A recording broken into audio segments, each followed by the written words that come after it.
আমরা পেয়ে গেছি এখানে অনেক দর্শনার্থী এসছে, তার মধ্যে একজন দর্শনার্থীকে পেয়ে গেছি। আপনার প্যান্ডেলটা দেখে কিরকম লাগলো? সত্যি কথা বলতে আমার খুবই ভালো লাগলো। বিগত কয়েক বছর ধরে এই পালপাড়ায় এত সুন্দর প্যান্ডেল করছে।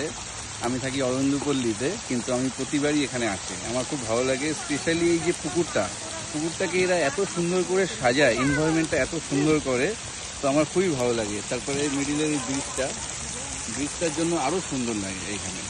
আপনি এই পর্যন্ত কটা ঠাকুর দেখেছেন? মানে আজকে শুভ ষষ্ঠীর সবাইকে আন্তরিক প্রীতি শারদীয়ার শুভেচ্ছা জানাই। তো আজকে আমরা পরিবার নিয়ে ষষ্ঠীতে বেরিয়েছি। মোটামুটি আমরা 9টা নাগাদ বেরিয়েছি, এখনো অবধি 12টা ঠাকুর দেখা হয়ে গেছে। তার মধ্যে কিছু মানে দত্তপুরের ভালো ভালো পুজো, যেমন মিতালি সঙ্গের পুজোটা খুব ভালো লেগেছে, অরবিন্দপল্লীর পুজোটা খুবই ভালো লেগেছে, তারপরে মন্দিরতলার পুজোটা খুব ভালো লেগেছে, তারপরে এই পালপাড়ার পুজোটা।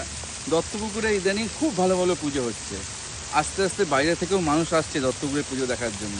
কারণ আমার একজনের সঙ্গে পরিচয় হলো, উনি এসছে গুমা থেকে দত্তপুরের পুজো দেখতে। খুব ভালো লাগলো যে আমাদের প্রাণের শহর দত্তপুকুরে বাইরে থেকেও মানুষ আসছে, খুবই ভালো লাগছে। তাহলে আপনি বলছেন বাইরের লোক যা দত্তপুর ধীরে ধীরে আসুক, অবশ্যই উপভোগ করুক, তাই তো?